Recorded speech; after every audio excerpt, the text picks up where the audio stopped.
Alaan mo!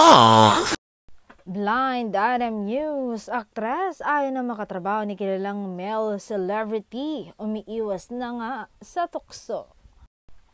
Gustong-gusto ng aktres na mapasama sa isang programa na okay naman sa lahat pero hindi na ito pinayagan ng namamahala ng show sa personal na dahilan.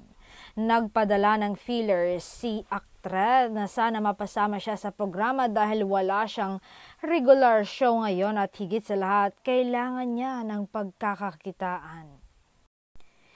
Hindi na pinayagan ng namamahala ng show para wala ng issue sa pagitan ng bida ng programa at ng aktres na minsan na ring na-chismis noon, kwento ng source ng Sausawera.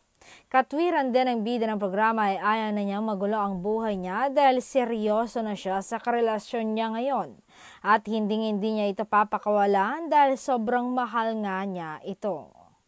Ito kasing aktres, alam naman niyang taken na ang bida ng programa, naglulumandi pa, tumatawang sabi pa ng source. Baka naman nakamove on na ang aktres dahil may karelasyon na rin naman siya ngayon.